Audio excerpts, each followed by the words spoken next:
Mulai teman-teman semua, selamat pagi, salam sejahtera untuk kita semua. Pertama-tama marilah kita panjatkan puji syukur kehadiran Tuhan Yang Maha Esa, karena berkat limpahan rahmat-Nya dan karunia-Nya lah kita dapat berkumpul di forum diskusi ini meski hanya lewat Google Meet.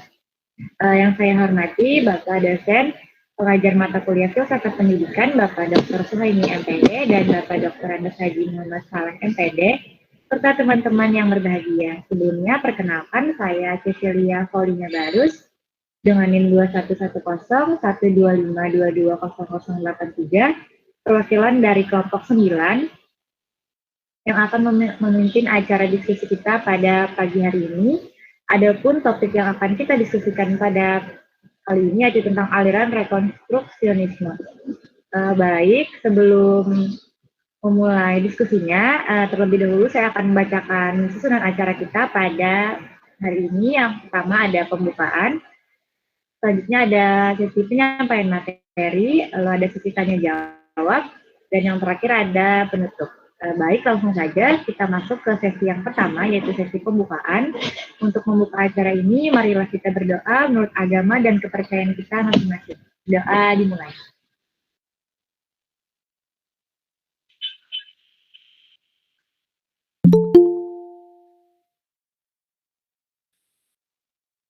Doa selesai. Baik, langsung saja kita memasuki acara yang kedua, yaitu sesi penyampaian materi kepada kelompok 9. Saya persilakan. Sebelumnya, di sini saya akan memperkenalkan anggota kami. Di sini kami akan menjelaskan tentang pemikiran aliran filsafat.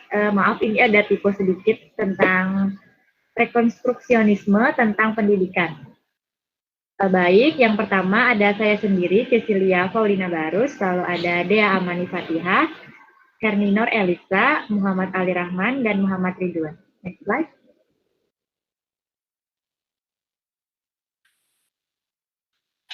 Baik, slide selanjutnya akan dijelaskan oleh rekan saya.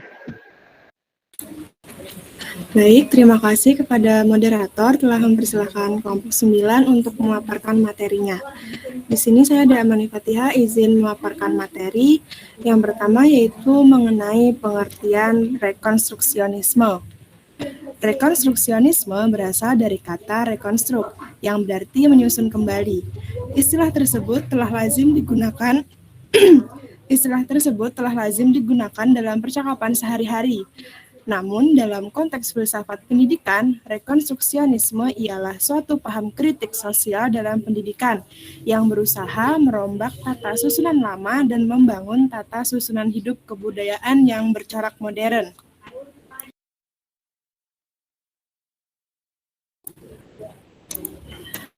Aliran ini meyakini bahwa pendidikan kebudayaan merupakan tanggung jawab sosial karena eksistensi pendidikan dalam keseluruhan realitasnya diarahkan untuk pengembangan dan perubahan masyarakat. Nah, pada aliran ini itu percaya bahwa manusia memiliki potensi yang fleksibel. Jadinya mudah dirubah untuk merubah tatanan lama menjadi tatanan baru. Sehingga lembaga pendidikan atau pendidikan lebih dipercaya pada aliran ini bahwa pendidikan itu cepat berpengaruh untuk melakukan perubahan pada manusia dalam sikap maupun tindakannya. Nah, suatu individu pasti akan merasa berharga dalam kehidupannya jika dia memiliki kesempatan untuk mengembangkan potensi dirinya yang secara lebih sempurna. Nah, jadi pendidikan merupakan kunci utama bagi individu untuk mewujudkan suatu potensi pada dirinya. Filsafat pendidikan rekonstruksi dikenal pula dengan sosial rekonstruksionisme yang merupakan suatu aliran filsafat pendidikan yang dipengaruhi oleh ide-ide pragmatisme dan marxisme. Filsafat rekonstruksionisme pada dasarnya hampir sepaham dengan perennialisme yang hendak mencoba mengatasi krisis kehidupan modern. Nah, jadi intinya merubah tatanan lama menjadi tatanan baru, agar manusia itu bisa beradaptasi, tidak hanya fokus pada pemikiran yang lalu. Pemikirannya harus dirubah menjadi kehidupan yang modern. Next slide.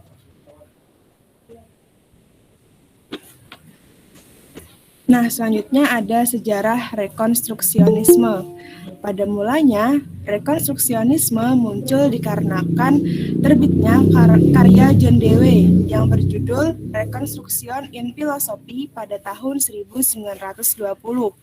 Ulasan tersebut mendapat perhatian oleh George Tons dan Harold Rook untuk membuat gerakan pada sekitar tahun 1930. Melalui keinginan George Tons dan Harold Rook untuk menjadikan lembaga pendidikan sebagai suatu media utama yang bertujuan mengkonstruksi masyarakat. George Kohn dalam tulisannya yang berjudul Dare the School Build a New Social Order mencoba mencari tahu bagaimana sistem sosial dan ekonomi pada masa itu telah menjadi masalah utama yang mendasar bagi masyarakat. George Kohn berpendapat bahwa pendidikan harus menjadi suatu agen utama untuk perubahan, untuk rekonstruksi sosial. Baik, mungkin itu saja pemaparan materi dari saya. Selanjutnya akan dilanjutkan oleh rekan saya. Terima kasih.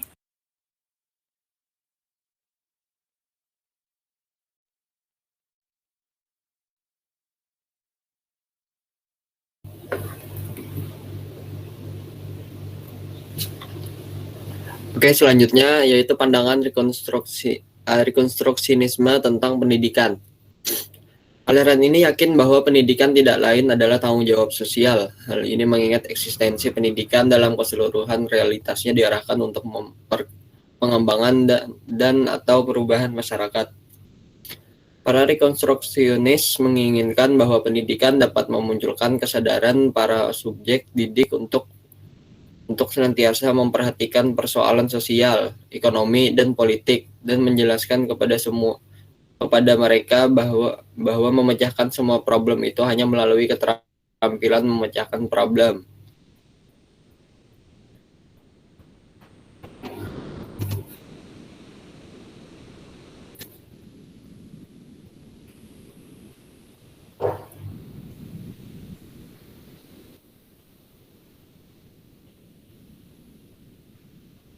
Oke, materi selanjutnya akan dilanjutkan oleh rekan saya. Terima kasih.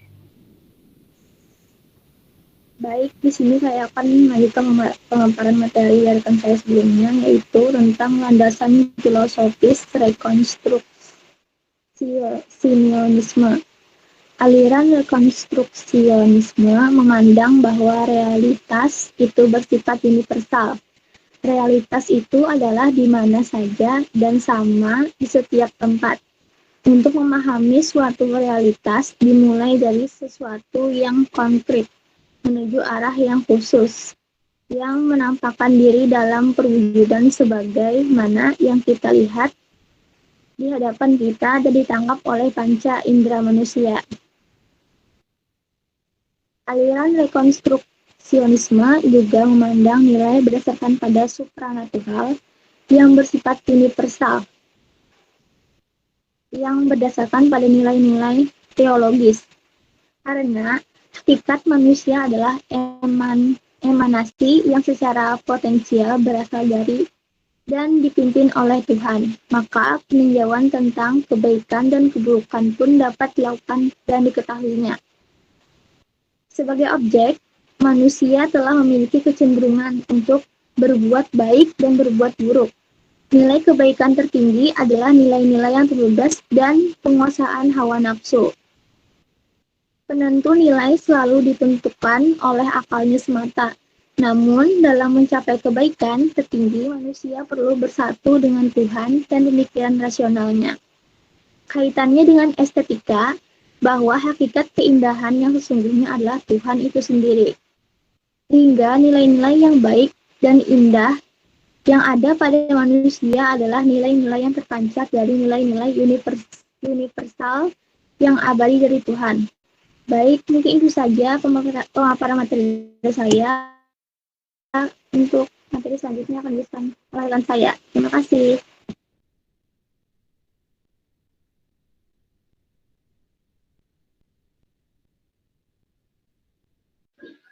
Baik, di sini saya ingin melanjutkan penjelasan dari rekan saya sebelumnya, yaitu tentang implikasi filsafat rekonstruksionisme dalam pendidikan.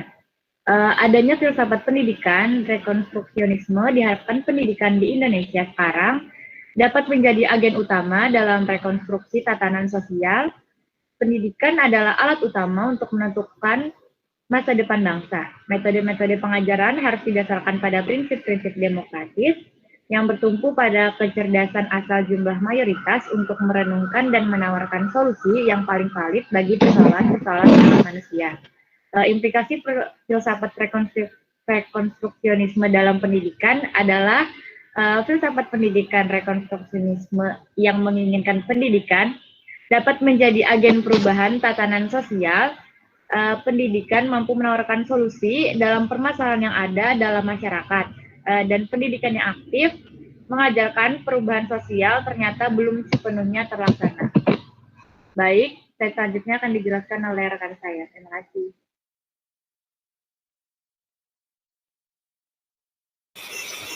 Baik, di sini saya akan melanjutkan presentasi dari rekan saya, yaitu prinsip-prinsip rekonstruksionisme. Di sini akan dipaparkan prinsip rekonstruksionisme lebih lanjut. 1. Solusi efektif satu-satunya bagi persoalan dunia kita adalah penciptaan tatanan sosial yang menjaga. Kerjasama yang menyeluruh dari semua bangsa adalah satu-satunya harapan bagi penduduk dunia yang berkembang terus, yang menghuni dunia dengan segala keterbatasan sumber daya alamnya. Menurut rekonstruksionisme, umat manusia sekarang hidup dalam masyarakat dunia yang mana kemampuan teknologinya dapat memenuhi kebutuhan material semua orang. 2. Pendidikan formal menjadi agen utama dalam rekonstruksi tatanan sosial kritik. Rekonstruksi sosial menandaskan bahwa Remark dan kolega-koleganya memberikan kepercayaan yang sangat besar. Yang ketiga,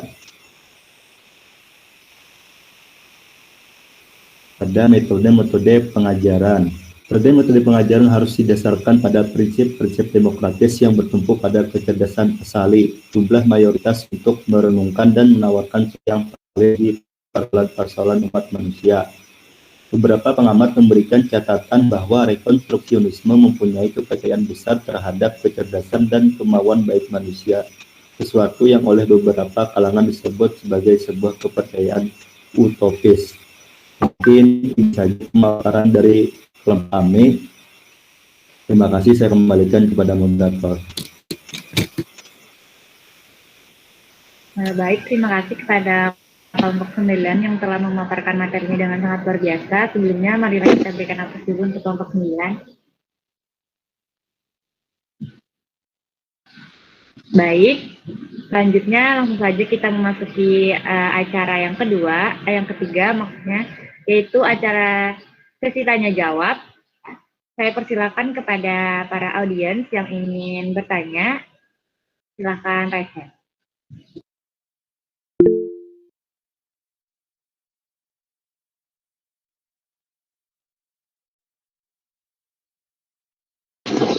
Baik, sudah ada 3 penanya. Saya persilakan kepada Nurul Azizah untuk memberikan pertanyaannya. Baik, terima kasih kepada moderator yang telah mempersilahkan saya untuk bertanya. Perkenalkan, nama saya Nurul Azizah dengan NIM 21101251200011. Di sini saya izin bertanya. Jelaskan apa kelebihan serta kekurangan aliran rekonstruksionisme dengan aliran lainnya dalam bidang pendidikan. Terima kasih, saya kembalikan kepada moderator. Baik, terima kasih. Untuk pertanyaannya bisa diketik di chatroom untuk memudahkan para pemateri untuk mencarikan jawabannya. Pertanyaannya kita tampung dahulu. Kepada penanya selanjutnya, saya Ling Sansan Septemersi, saya persilahkan. Terima kasih moderator. Perkenalkan, nama saya Ling Sansan Septemersi dengan NIM 21101252200039. Pertanyaan saya, tolong jelaskan bagaimana peranan guru dalam aliran filsafat rekonstruksionisme ini. Itu saja, terima kasih. Saya kembalikan kepada moderator. Baik, terima kasih. Pertanyaannya kita tampung terlebih dahulu. Untuk pertanyaannya bisa diketik di chatroom. Selanjutnya kepada Nur Siva, saya persilahkan untuk memberikan pertanyaannya. Baik, sebelumnya terima kasih kepada moderator yang telah mempersilahkan saya untuk bertanya. Sebelumnya perkenalkan, nama saya Nur Syifa dengan NIM 2110 1253 222, nomor absen 32.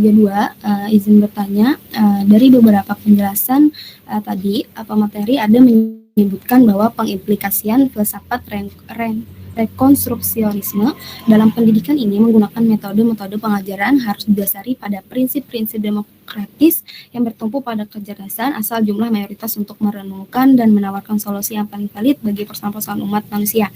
Jadi tolong pemateri jelaskan kembali apa saja metode-metode yang dimaksud dan mengapa metode tersebut harus didasari pada prinsip-prinsip demokratis dan tanda kutip yang bertumbuh pada kecerdasan. Terima kasih. Baik, terima kasih. Sebelumnya pertanyaannya bisa diketik di chat room. Pertanyaannya kita tampung terlebih dahulu. Izinkan kami untuk mencarikan jawabannya sekitar 5 menit.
Baik, kepada pemateri yang sudah siap untuk menjawab pertanyaan dari audiens, saya persilakan.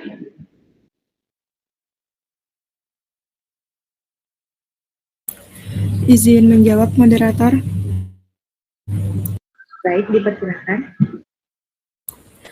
Baik, terima kasih kepada moderator telah mempersilahkan saya untuk menjawab pertanyaan. Saya Damani Fatihah izin menjawab pertanyaan dari Nursipa. Tadi Nursipa bertanya, jelaskan kembali apa saja metode-metode yang dimaksud dan mengapa metode tersebut harus didasari pada prinsip-prinsip demokratis yang bertumpu pada kecerdasan.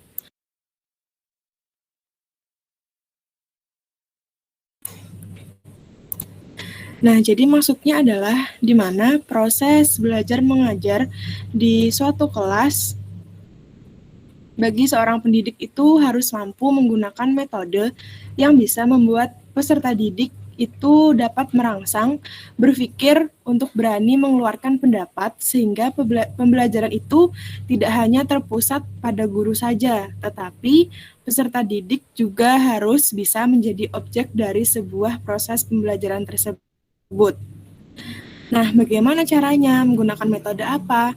Contoh media atau metode yang digunakan, kita bisa menggunakan metode diskusi. Dengan metode diskusi, maka peserta didik diharapkan dapat berlatih untuk mengemukakan pendapatnya. Dengan begitu kan pembelajaran akan lebih efektif dan peserta didik dapat aktif dalam belajar.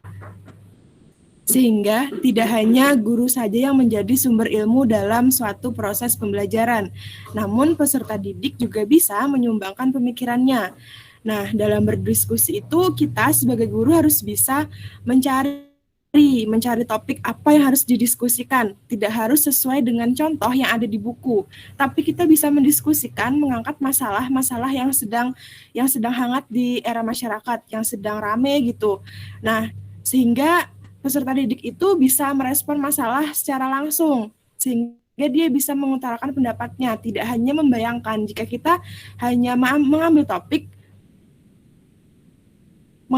diskusi yang ada di buku, otomatis kita hanya bisa membayangkan, oh dulu kayak gini, dulu kayak gitu. Berbeda dengan jika kita sebagai guru mengambil topik diskusi itu dengan topik yang terbaru. Nah, ini akan membuat peserta didik itu lebih dekat dengan masyarakat, sehingga peserta didik itu diharapkan mampu merespon permasalahan yang telah tumbuh dalam masyarakat, peka terhadap keadaan. Nah, jadi pendidikan itu tidak menjauhkan peserta didik dari masyarakat, tetapi pendidikan itu memberikan sumbangan pemikiran kepada peserta didik yang diharapkan akan memberikan pembaruan ke dalam masyarakat, membantu masyarakat dalam memecahkan permasalahan yang ada. Nah, dengan begitu pendidikan akan benar-benar berguna bagi masyarakat. Mengenai metode atau prinsip yang bertumpu pada kecerdasan itu, ya karena kan segala usaha kita sebagai guru, segala usaha yang dilakukan dari lembaga pendidikan yang disalurkan melalui guru atau pendidik itu adalah tujuan utamanya kan mencerdaskan anak bangsa. Tidak peduli dengan apa yang terjadi di belakang layar, tetapi kan tujuannya tetap satu, mencerdaskan anak bangsa. Karena apa? Diharapkan melalui pendidikan, pendidik bisa mentransferkan ilmu kepada peserta didik dan membuat peserta didik itu menjadi cerdas dan bisa menjadi generasi yang memajukan bangsa dan membanggakan orang tua, sekolah, serta nusa dan bangsa. Jadi segala apapun metode atau prinsip, tujuan, fungsi, dan lain sebagainya itu tujuan utamanya adalah bertitik tumpu pada kecerdasan anak bangsa. Nah, mungkin itu saja jawaban dari saya. Semoga dapat dipahami. Saya kembalikan kepada moderator. Terima kasih. Baik, terima kasih kepada pemateri. Sebelum saya kembalikan kepada penanya, kepada teman-teman atau pemateri lain, apakah ada yang ingin menambahkan jawaban atau menyanggah? Saya persilakan.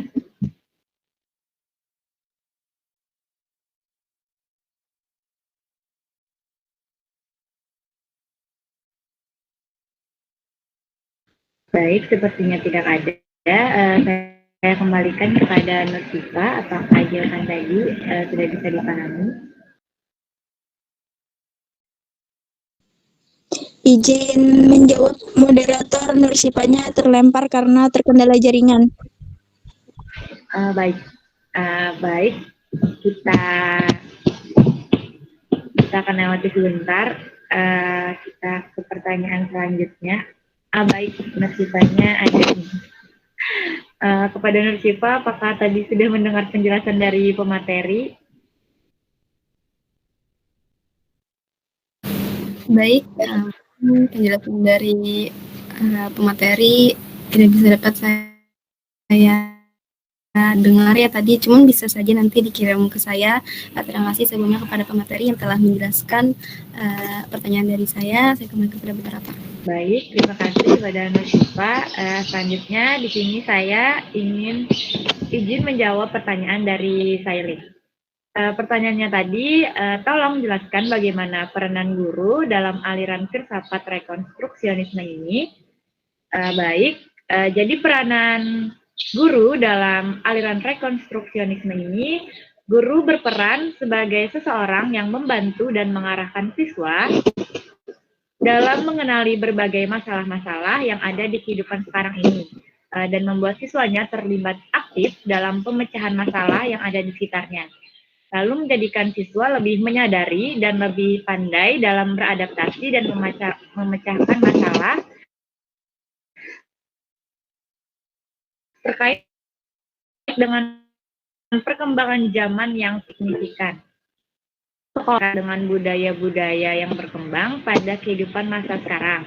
Mencoba mencari akibat dari budaya tersebut dan apa efeknya bagi pendidikan masa sekarang, baik nasional maupun internasional. Guru hendaknya berperan selain sebagai pengajar, juga sebagai pemimpin yang mengarahkan murid-muridnya dan membantu peserta didiknya untuk menghadapi perubahan-perubahan yang ada di masa yang sekarang.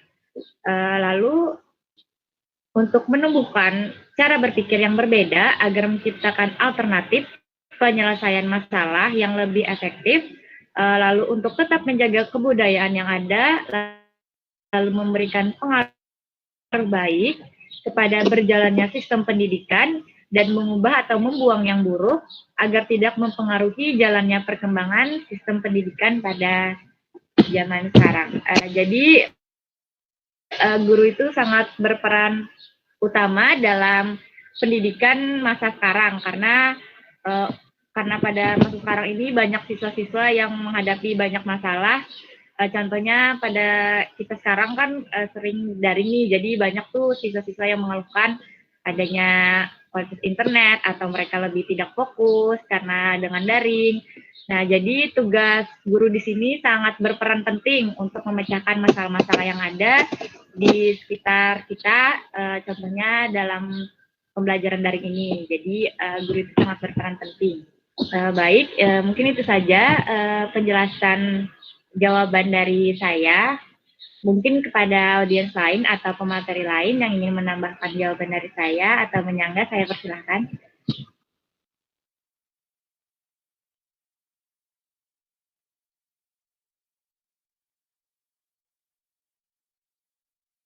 Baik, sepertinya tidak ada. Saya kembalikan kepada penanya. Saya ingin Sansan Sertenasi, apakah jawaban dari saya tadi sudah bisa dipahami dan dimengerti? Baik, terima kasih kepada pemateri Cecilia. Jawabannya tadi sudah dapat saya pahami. Terima kasih. Baik, terima kasih. Kepada pemateri lain, apakah ada yang ingin menjawab pertanyaan selanjutnya? Saya persilahkan. Izin menjawab, moderator.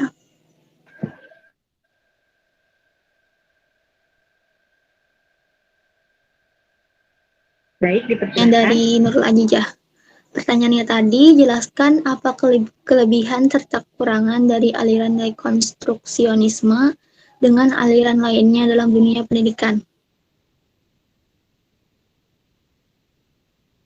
Jadi kelebihan dari aliran ini adalah yang pertama, aliran filsafat ini mengikuti perkembangan zaman. Bukan hanya mengikuti perkembangan zaman, namun juga membangun tata susunan kebudayaan baru atau membuang yang tidak perlu.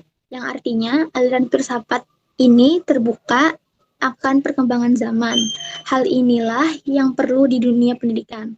Karena pada umumnya, pendidikan bersifat terbuka dan fleksibel terhadap perkembangan zaman agar tidak ketinggalan di masa mendatang. Yang kedua, aliran filsafat ini menekankan peran murid dan juga peran guru yang cukup besar dalam pembelajaran. Tidak seperti pendidikan yang terdahulu, di mana guru menerangkan pelajaran dan murid hanya bertugas untuk memahami, serta tidak terlalu memiliki peran penting dalam proses pembelajaran di kelas. Dalam aliran ini, murid ditekankan untuk juga aktif dalam pembelajaran dan sebagai tenaga pengajar, namun juga sebagai pembimbing dan pemimpin yang mengarahkan anak didiknya dalam pembelajaran. Yang ketiga, aliran filsafat ini juga menekankan peserta didik agar terbuka kepada lingkungan sosialnya dan juga membahas akan masalah-masalah sosial di lingkungan masyarakatnya. Dan yang terakhir yaitu tidak tertutup dan terbuka akan adanya perkembangan zaman yang signifikan. Juga mengharapkan peserta didik untuk selalu siap menghadapi perubahan zaman yang serba canggih dan penuh dengan teknologi baru. Adapun kekurangan dari aliran filsafat ini adalah yang pertama, aliran ini terlalu berfokus pada sosial, yang artinya aliran ini terlalu berfokus kepada memperdalam ilmu sosial peserta didik dan mungkin malah mengorbankan ilmu pengetahuan lain seperti ilmu alam atau sains, padahal ilmu sains juga sangat penting di masyarakat kita. Walaupun mengajarkan pemahaman sosial dan toleransi itu penting, mempelajari sains juga sama pentingnya. Aliran ini mungkin cocok bagi yang ingin mempelajari sosial. Lebih dalam tapi tidak untuk keseluruhan aspek pendidikan, semua harus seimbang. Dan yang kedua,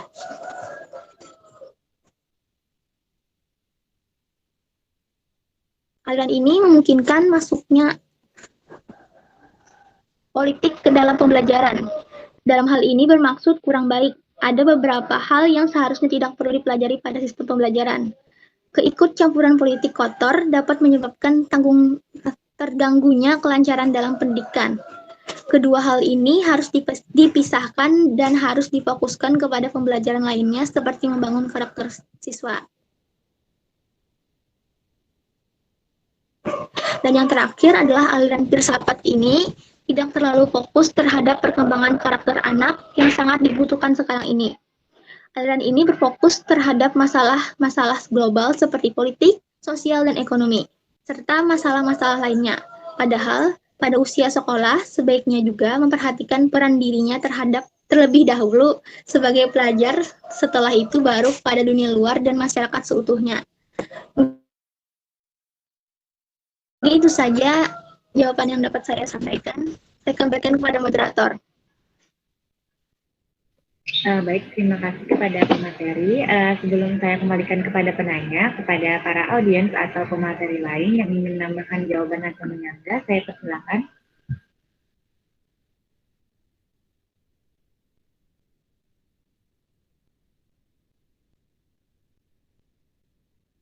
Baik, sepertinya tidak ada. Saya kembalikan kepada penanya, Nurul Azizah. Apakah jawaban dari pemateri tadi sudah bisa menjawab pertanyaannya dan bisa dimengerti? Baik, terima kasih kepada para pemateri yang telah menjawab pertanyaan dari saya. Jawabannya dapat saya pahami. Saya kembalikan kepada moderator. Baik, terima kasih atas responnya. Kita lanjut ke sesi tanya jawab yang kedua. Saya persilakan kepada para audiens yang ingin bertanya. Saya persilakan untuk baik,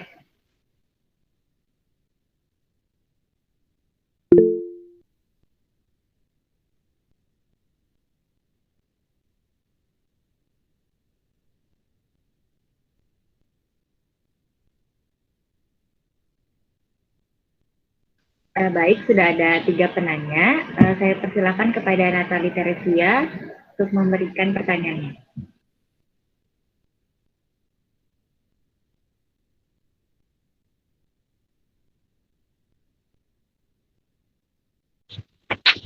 Baik, terima kasih kepada moderator yang sudah memperkenankan saya untuk bertanya. Saya Natali Teresia, NIM 215220006 dari kelompok 8 ingin bertanya. Apakah ada contoh penerapan dari prinsip filsafat rekonstruksi konstruksionisme ini? Berikan penjelasannya. Itu saja, saya kembalikan kepada moderator. Terima kasih. Baik, terima kasih. Pertanyaannya kita tampung terlebih dahulu. Pertanyaannya bisa diketik di chatroom untuk memudahkan pemateri untuk mencarikan jawabannya. Selanjutnya kepada Nur Anissa, saya persilakan untuk memberikan pertanyaan. Baik, terima kasih kepada moderator yang sudah memberikan kesempatan untuk bertanya. Saya Nur Anissa, nomor absen 27 dari kelompok 7, izin bertanya. Aliran rekonstruksionisme ini kan bertujuan untuk berusaha menciptakan kurikulum baru dengan memperbarui kurikulum lama. Lalu, apakah ada pokok-pokok konsep rekonstruksionisme dalam pendidikan pada saat ini? Jika ada, tolong jelaskan. Terima kasih. Saya kembalikan kepada moderator. Baik, terima kasih. Pertanyaannya kita tampung terlebih dahulu. Pertanyaannya bisa diketik di chatroom. Kepada Najwa Prama, saya persilakan untuk memberikan pertanyaannya. Baik, terima kasih kepada moderator yang telah memberikan kesempatan pada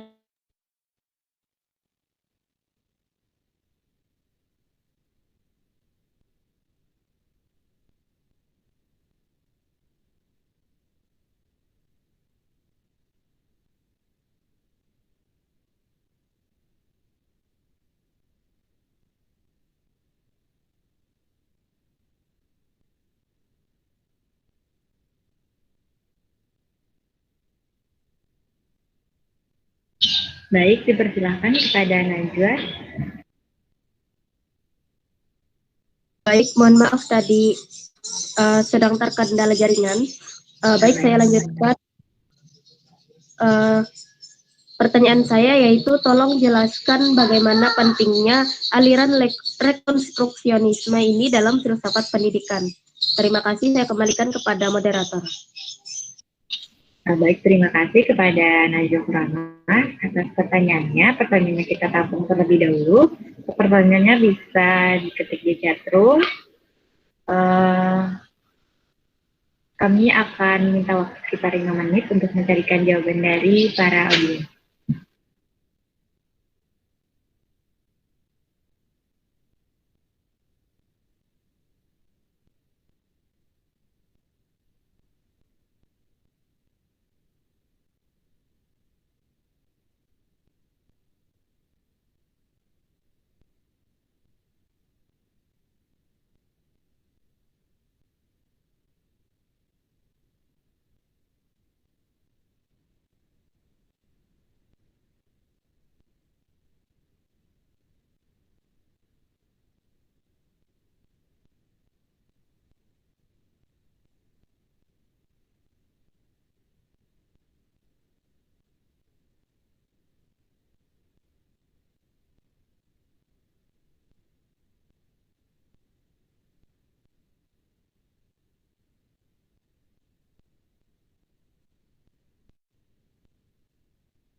Baik, saya persilakan kepada pemateri yang sudah siap menjawab pertanyaan dari audiens. Saya persilakan.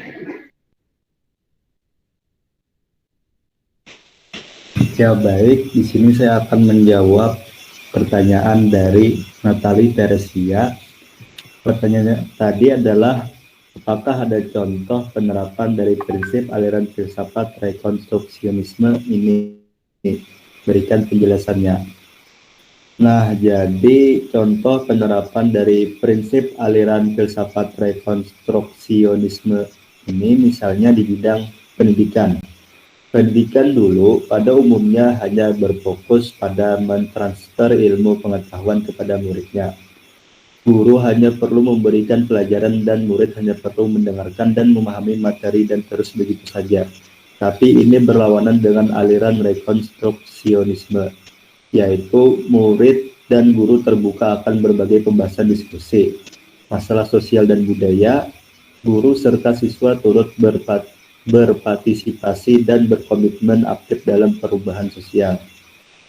Guru hendaknya berperan selain sebagai pengajar juga sebagai pemimpin yang mengarahkan murid-muridnya dan membantu peserta didik untuk menghadapi perubahan dengan menumbuhkan cara berpikir yang berbeda-beda agar menciptakan alternatif penyelesaian masalah yang lebih efektif. Mungkin ini saja jawaban dari saya. Semoga dapat dipahami. Saya kembalikan kepada moderator. Terima kasih. Baik, sebelum saya kembalikan kepada penanya, kepada audiens atau pemateri lain, apakah ada yang ingin menambahkan jawaban atau menyanggah? Saya persilakan.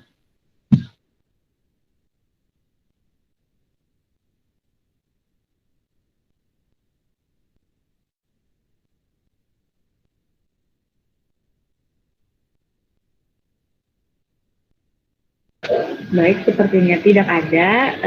Saya kembalikan kepada penanya, Natali Teresia. Apakah jawaban dari pemateri tadi sudah bisa menjawab dan bisa dimengerti?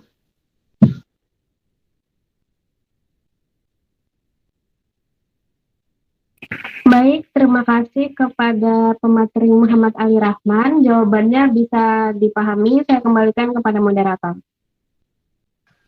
Nah, baik, terima kasih kepada pemateri lain. Saya persilakan untuk menjawab pertanyaan dari audiens. Izin menjawab pertanyaan dari Najwa Kurama. Baik, dipersilakan. Pertanyaannya, tolong jelaskan bagaimana pentingnya aliran rekonstruksionisme ini dalam filsafat pendidikan. Aliran rekonstruksionisme ini dianggap cocok untuk dunia pendidikan yang lebih baik karena aliran ini berpikir bagaimana kita mampu menciptakan sumber daya manusia yang sanggup bersaing di era modernisasi yang tidak hanya cerdas dalam bidang pengetahuan tetapi memiliki keterampilan dan sikap yang baik. Selain itu, aliran ini menekankan bahwa peserta didik sebagai sasaran utama dalam pendidikan. Peserta didik dituntut untuk lebih aktif dalam mengemukakan pendapatnya dan pemikirannya dalam memecahkan suatu masalah. Jadi peran guru di sini hanya sebagai fasilitator, bukan yang banyak memberikan pemecahan solusi suatu masalah. Maka melalui lembaga dan proses pendidikan rekonstruksionisme ingin merombak tata susunan nama dan membangun tata susunan hidup kebudayaan yang baru tanpa menghilangkan esensi budaya yang terdahulu. Jadi kebudayaan terdahulu dijadikan sebagai tolak ukur pembentukan tatanan kebudayaan yang baru. Jadi ini dianggap penting karena membangun tatanan baru, peradaban manusia di masa depan diutamakan, dan aliran ini mempertanyakan untuk apa berpikir kritis, memecahkan masalah, dan melakukan sesuatu. Penganut aliran ini menekankan pada hasil belajar daripada proses. Mungkin sekian dari saya. Terima kasih.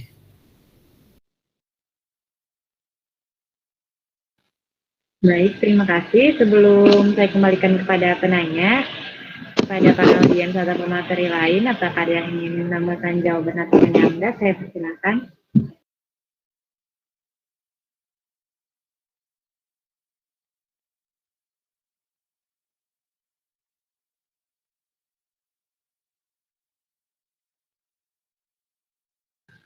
Baik, sepertinya tidak ada. Saya kembalikan kepada penanya Najwa Purama. Apakah jawaban dari materi tadi sudah bisa menjawab dan bisa dipahami?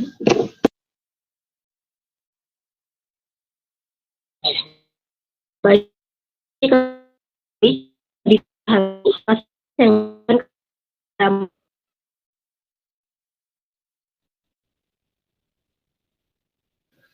Maaf, suaranya putus-putus.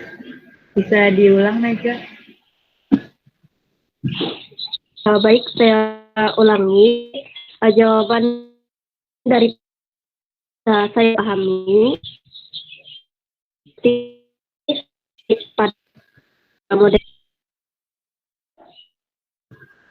Baik, terima kasih. Selanjutnya kepada pemateri lain yang ingin menjawab pertanyaan, saya persilahkan. Izin menjawab, moderator.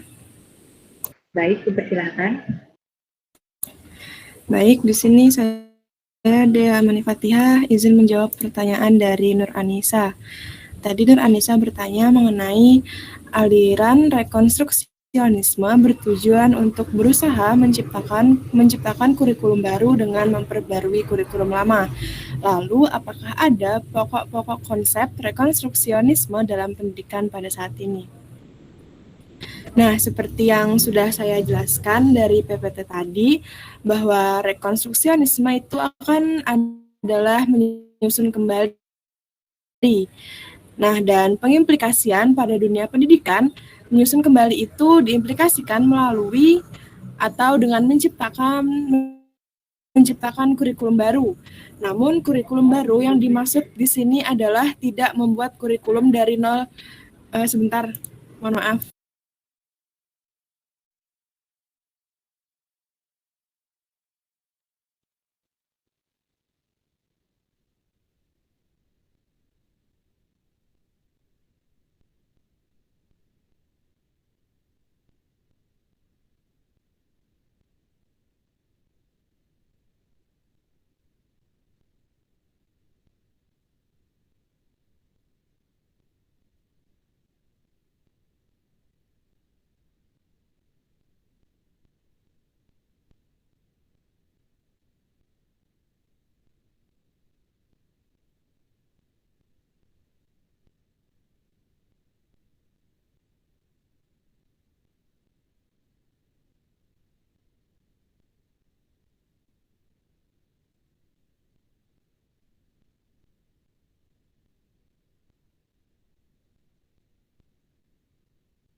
Baik, mohon maaf rekan-rekan, tadi ada kendala sedikit.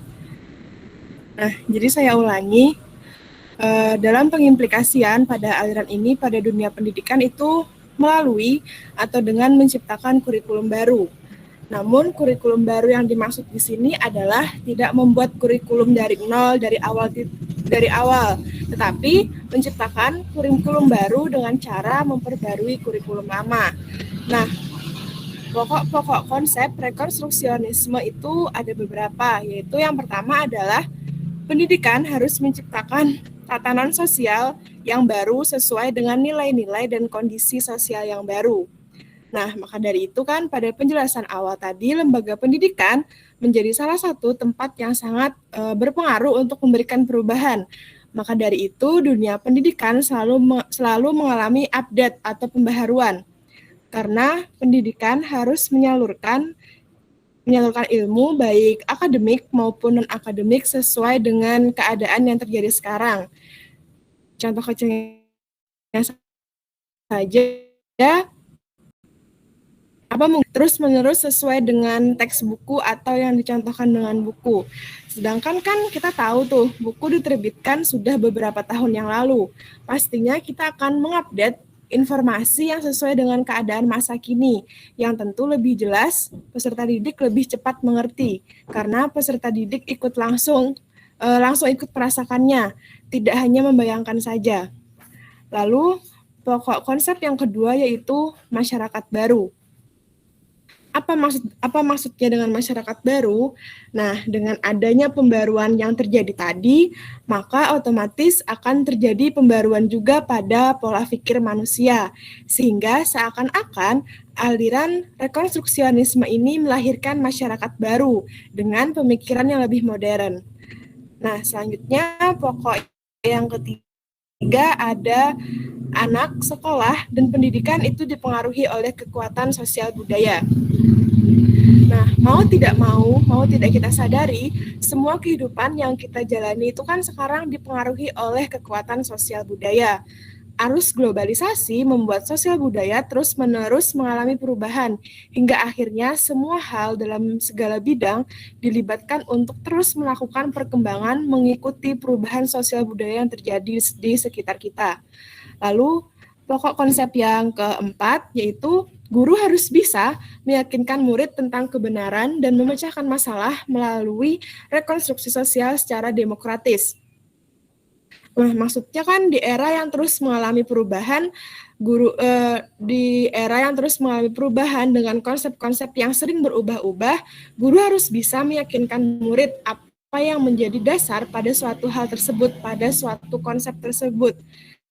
Dalam suatu materi pasti ada dasar yang baku untuk membuat dasar yang lainnya. Nah, dan ketika memecahkan masalah, guru harus membantu peserta didik memecahkannya dan membantu mencarikan jalan keluar, membantu mencarikan solusi.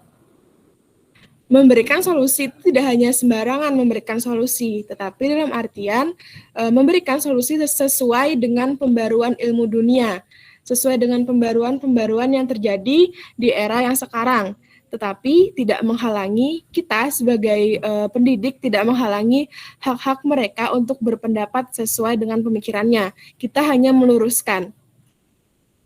Lalu pokok konsep yang terakhir yaitu memperbarui tujuan dan cara-cara yang dipakai pendidikan.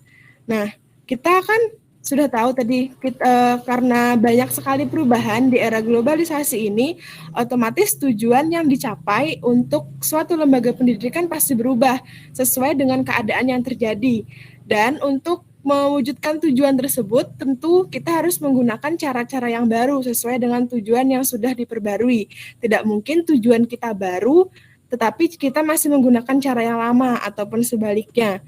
Nah, mungkin itu saja jawaban dari saya. Semoga dapat dipahami. Saya kembalikan kepada moderator. Terima kasih. Baik, terima kasih. Sebelum saya kembalikan kepada penanya, kepada audiens atau pemateri lain, apakah ada yang ingin menambahkan jawaban atau menyanggah? Saya silakan.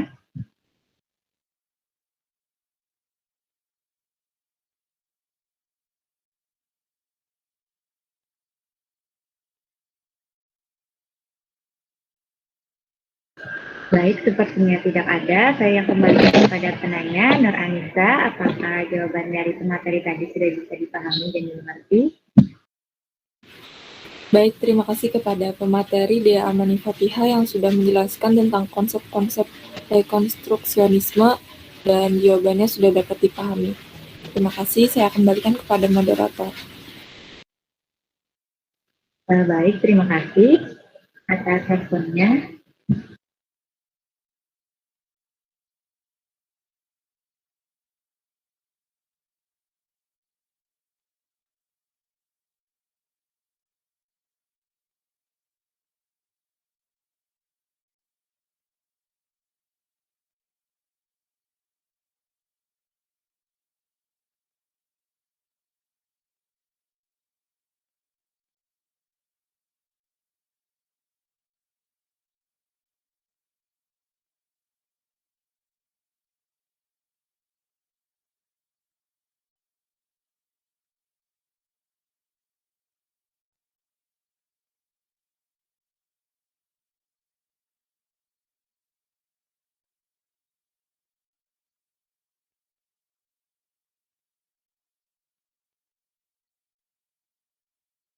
Baik, karena sesi tanya jawab kita telah selesai, izinkan saya sebagai moderator membacakan kesimpulan kita pada diskusi kali ini.